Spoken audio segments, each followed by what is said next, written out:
Quand l'humain aura perdu sa vision d'halluciné, il sera à nouveau bercé par le flot de ce qui fut ces terribles ombres. La nature réanimée ou la magie survit dans l'image. L'humanité, ainsi que le monde, projeté par une lumière artificielle, se transforme au travers de cette nouvelle dimension. Le portail du jeu d'ombre et de lumière, l'artifice de couleurs étrangères, la copie qui efface l'original. C'est un immonde monstre coloré avec des antennes et des tentacules faisant le tour du monde.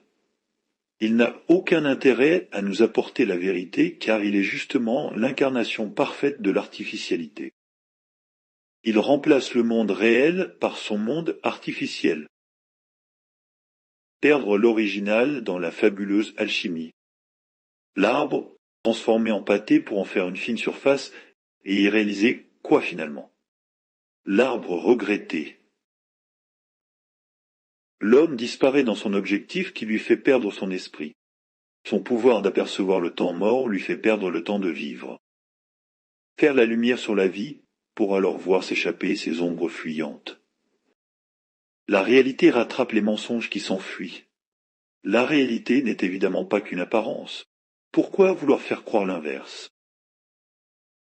L'homme s'est confondu dans la puissance de son jeu, dans son reflet de lui-même, dans son double, dans son ego, à en perdre sa vie, à s'anéantir pour ce qu'il prétend être ironiquement son art de vivre. Le somnambule qui se réveille dans la prison qu'il s'est fabriquée. Les trafiquants de l'humanité savent parfaitement ce qu'ils font. C'est comme ne plus vouloir rêver parce qu'on a fait un cauchemar. C'est comme ne plus vouloir être libre parce qu'on a été prisonnier. Vous présentez la modernisation comme l'évolution de l'humanité, comme si l'esclavagisme ne pouvait pas se moderniser.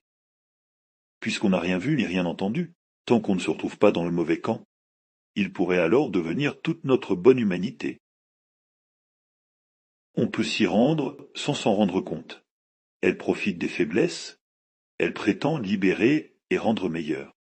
Elle demande et prend de plus en plus. Elle intègre ou elle exclut et elle ne tolère rien d'étrange. Elle atteint son salut au prix de tous les sacrifices et de tous les massacres. Bienvenue dans l'humanité.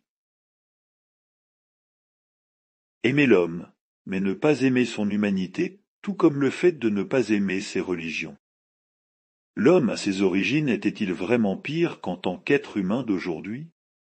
L'humanité qui fait les carnages pourrait-elle finalement s'épargner d'elle-même? Le laboratoire est dépassé, et les cobayes sont dans un drôle d'état. Mais la science acquise pour l'humanité est l'essentiel de son sacrifice. Nous pourrions jouer à d'autres jeux, nous en sommes libres, mais évidemment le pire cherche à nous tenter. L'esclavagisme, le trafic humain ne peut plus se racheter. C'est jusqu'à leur inhumanité qu'ils nous convient par leurs artifices. Notre espèce est sacrifiée pour ces inventions qui étaient censées la sauver. La mondialisation pourrait être l'opportunité à la plus puissante des manipulations, au plus puissant des gourous, à la plus puissante des sectes. Peut-être que le mondialisme révélera le diable de notre humanité. Cela commencerait par l'histoire de la grande victoire contre le diabolisme, la représentant parfaitement à l'envers, aussi maligne et ancienne que les faux semblants du miroir. Le monde erroné, son temps contre soi-même, son ego contre son monde, son esprit contre son âme, son apparition contre son origine. Entendre infiniment jusqu'au moment écouté, voir infiniment jusqu'à l'instant regardé. Comprendre avant de perdre ou perdre sans comprendre. Croire qu'on existe uniquement en face de ses yeux. Ça n'est pas nos miroirs, c'est leur porte sur nous-mêmes. L'ennemi du cercle est le triangle, l'œil d'une glace qui fend le cœur. Offrir la fleur des flammes pour ouvrir la route des enfers, servir son feu jusqu'à devenir ses cendres. Lorsque notre cercle de temps paradisiaque s'est ouvert aux démons éternels. La peur ne se trouve pas autour de soi, elle se trouve au centre de soi. Des voix qui ne veulent pas s'entendre car elles veulent seulement se rassurer. L'homme peut avoir peur de mourir au point de se tuer. C'est le comportement naturel de l'animal. Mais l'homme peut se tuer sans avoir la moindre peur de mourir. C'est le comportement surnaturel de l'homme. Il faut guérir l'esprit qui voit l'animal comme une vie terrible, cruelle et éphémère, car elle n'effleure pourtant pas la moindre des laideurs de son cauchemar existentiel. L'industrie de singes artificiels de la marque Humanité & Co fait attention aux contrefaçons tout de même. Ils perdent et ils volent l'esprit. Dire que ceux qui avaient averti vivaient sous des peaux de bêtes et de plumes. Toutes les souffrances réunies n'égalent jamais celles de la folie qui les cause. C'est totalement démontré que c'est le cerveau humain qui produit. Dimension, volume, temps, valeur, échelle. C'est le truc à créer le mal à l'âme. On avait l'esprit de la forêt. Maintenant on a l'esprit de la grille.